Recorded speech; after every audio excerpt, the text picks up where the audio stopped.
RSS और BJP के जो मुखालिफ पार्टियां हैं उनको ये ओपन ऑफर दे रहा हूँ। जिस तरीके से रामपुर में मैंने पुलिस प्रशासन को कानून के अंदर चलना सिखाया है और चलवाया है बहुत बड़ी हद तक, उसी तरीके से मैं सपा के कैंडिडेट्स को सारे उत्तर प्रदेश में ये हेल्प करने को तैयार हूँ, बसपा के कैंडिडेट्स को हेल्प करने को तैयार हूँ। मैं अखिलेश यादव जी से अभी भी कह रहा हूँ, अगर आप जेन्युइनली चुनाव जीतना चाहते हो तो मेरी सर्विसेज आपको ओपन ऑफर है।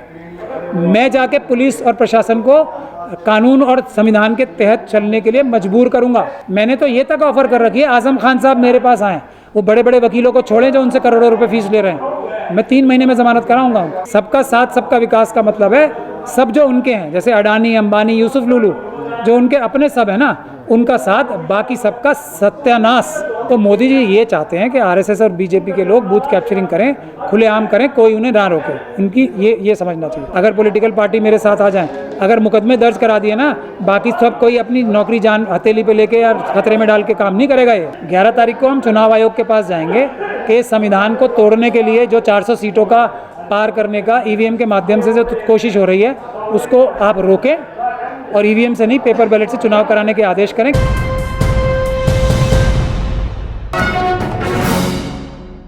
अगर उत्तर प्रदेश के तीसरे फेज़ की हम बात करते हैं तो जिस तरह के विजुअल्स मुस्लिम कॉन्स्टिट्यूंसी से आए, ख़ासतौर से आपने संभल में देखा होगा ज़ियाउर रहमान बर्क उनके पिता के साथ किस तरह से वहाँ पर झड़प हुई। अभी एक नया वीडियो कल सामने आया जिसमें एक गुजरात का एमपी का बेटा बाकायदा बूथ कैप्चरिंग कर रहा है और उसका वीडियो लाइव करता है। वो आज उसको गिरफ्तार कर लिया गया है। क्या कहना चाहिए? मैं क्या कहना चाहूँगा, मैंने तो रामपुर का चुनाव लड़ते टाइम, रामपुर का चुनाव ख़त्म होते टाइम तुरंत प्रेस कॉन्फ्रेंस करके ये बोला था कि मैं अब भी आरएसएस और बीजेपी के जो मुखालिफ पार्टियां हैं उनको ये ओपन ऑफर दे रहा हूँ। जिस तरीके से रामपुर में मैंने पुलिस प्रशासन को कानून के अंदर चलना सिखाया है और चलवाया है बहुत बड़ी हद तक, उसी तरीके से मैं सपा के कैंडिडेट्स को सारे उत्तर प्रदेश में ये हेल्प करने को तैयार हूँ, बसपा के कैंडिडेट्स को हेल्प करने को तैयार हूँ, कांग्रेस के कैंडिडेट्स को हेल्प करने को तैयार हूँ कि पुलिस उनके साथ ज्यादती ना कर सके, उस तरीके से ना दौड़ा सके उनके कार्यकर्ताओं को।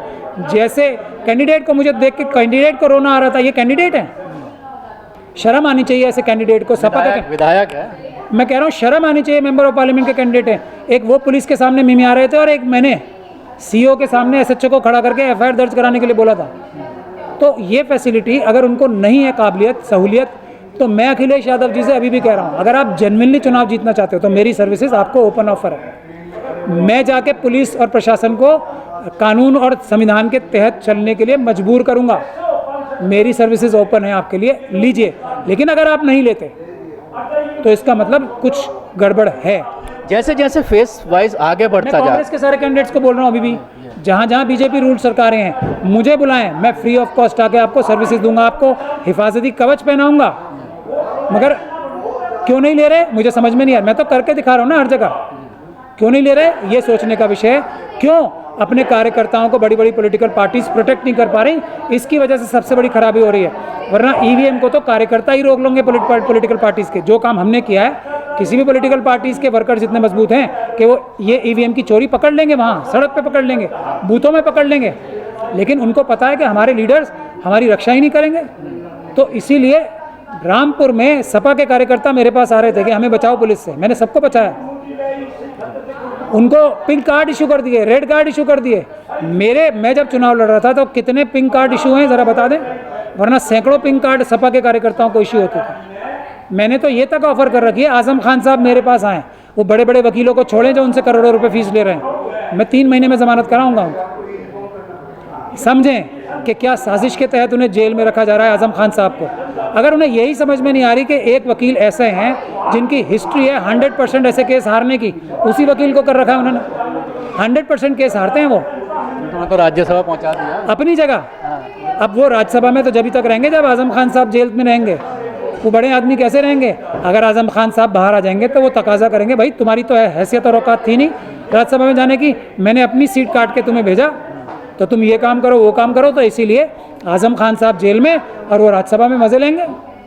प्रधानमंत्री ने भी कुछ दिन पहले रैली में कहा था कि ईवीएम को लेकर जिस तरह से हंगामा किया जा रहा है, ये लोग चाहते हैं कि बूथ कैप्चरिंग हो, लेकिन उन्हीं के गृह राज्य में बूथ कैप्चरिंग कर रहा है बीजेपी का एक सांसद का बेटा, मैं वही वो भी ईवीएम के जरिए। भाई वो मैं आपको क्या बता रहा हूँ, प्रधानमंत्री जी एक ही चीज़ चाहते हैं, उनकी बातों में ना जो हिडन बिटवीन द लाइंस होता है वो पढ़ना चाहिए। वो ये कहते हैं कि बूथ कैप्चरिंग सिर्फ आरएसएस और बीजेपी के लोग करेंगे, ईवीएम के माध्यम से भी करेंगे और फिजिकल बैलेट पेपर के होंगे तब भी वो करेंगे, किसी और को करने का चांस ही नहीं देना चाहते वो। यही तो है सबका साथ सबका विकास का मतलब है। सब जो उनके हैं जैसे अडानी, अंबानी, यूसुफ लुलू, जो उनके अपने सब है ना, उनका साथ, बाकी सबका सत्यानाश, सर्वनाश, विनाश। तो मोदी जी ये चाहते हैं कि आरएसएस और बीजेपी के लोग बूथ कैप्चरिंग करें, खुलेआम करें, कोई उन्हें ना रोके। इनकी ये समझना चाहिए। इलेक्शन जैसे इलेक्शन आगे बढ़ रहा है, तीसरे फेज में खासतौर से उत्तर प्रदेश में या बीजेपी शासित राज्यों की बात करें, बढ़ता जा रहा है मुसलमानों को बूथ तक ना भेजने का जो सिलसिला है, और प्रधानमंत्री की ज़बान लगातार बिगड़ती चली जा रही है। क्या बौखला है? मैं तो पॉलिटिकल पार्टीज़ के लोगों से कह रहा हूँ ना, मुझे बुलाएं, मैं देखूंगा कैसे रोक लेंगे, किसको वोट करने से रोक लेंगे, कहाँ शेड्यूल कास्ट को रोक लेंगे, कहाँ ओबीसी को रोक लेंगे, कहाँ शेड्यूल ट्राइब को। आप कहाँ जाएंगे, इतनी सीटें हैं। बुलाओ तो सही भाई। एक आदमी अगर एक जगह करता है ना तो उसका एग्जाम्पल पूरे प्रदेश में फैलता है। अगर मैंने 10 पुलिस ऑफिसर्स के खिलाफ अगर पॉलिटिकल पार्टी मेरे साथ आ जाए, अगर मुकदमे दर्ज करा दिए ना, बाकी सब कोई अपनी नौकरी जान हथेली पे लेके या खतरे में डाल के काम नहीं करेगा ये। लेकिन मंशा नहीं है ना, इच्छा नहीं है पॉलिटिकल पार्टीज़ की। क्यों नहीं है, इस पर आप लोगों को रिसर्च करनी चाहिए। प्रधानमंत्री की जो ज़बान बिगड़ रही है, खासतौर से मुसलमानों को लेकर जिस तरह के बयान दिए जा रहे हैं, उसको लेकर चुनाव आयोग खामोश है। सबसे बड़ा मुद्दा है ईवीएम का मुद्दा।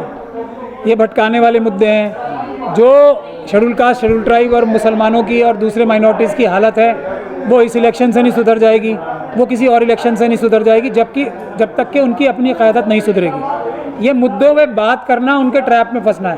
पहले इस पे बात करें ना, ईवीएम का क्या हो रहा है, अपने आप इलेक्शन हार जाएंगे भाई। बूथों पे जाने से 10-15% वोटों को रोका, ये जो 20% इसमें। अब आप इन सारी चीज़ों को लेकर सुप्रीम कोर्ट में जाएंगे 11 तारीख को, आप कह रहे हैं कोई प्रोग्राम भी आपने रखा है इसको लेकर के ज्ञापन देने का? बिल्कुल, 11 तारीख को हम चुनाव आयोग के पास जाएंगे कि संविधान को तोड़ने के लिए जो 400 सीटों का पार करने का ईवीएम के माध्यम से जो कोशिश हो रही है, उसको आप रोकें और ईवीएम से नहीं, पेपर बैलेट से चुनाव कराने के आदेश करें। क्योंकि पेपर बैलेट से चुनाव लीगल हैं, सस्ते हैं, आसान हैं और सुरक्षित हैं। अगर आप नहीं करते तो इसका मतलब आप संविधान से धोखा कर रहे हो, तब हम आपके खिलाफ कानूनी कार्रवाई करेंगे। यही बात हम सबसे कह रहे हैं कि अभी एक मुद्दे पे रहें सब। उसके बाद सुप्रीम आप सैकड़ों बार बड़े बड़े वकील, बड़े बड़े नेता मुसलमानों को बचा ही चुके हैं। इस बार भी बचाना ज़रूरी है, जैसा पिछली सब बारी बचाया है, अब भी बचाना ज़रूरी है। वो बच जाएंगे अपने आप लोग हट जाओ, अपने आप बच जाएंगे। सारे मुसलमान भी, सारे शेड्यूल कास्ट भी, सारे ट्राइबल लोग भी, हम अपने आप बच जाएंगे। हमारी मदद मत करो आप लोग, हम अपने आप सक्षम हैं अपनी हिफाजत करने के लिए। हम निपट लेंगे आरएसएस और बीजेपी से। आप ज़रा थोड़ा दूर हो जाओ, जो हमारे सो कॉल्ड लीडर बन के आगे आ जाते हैं।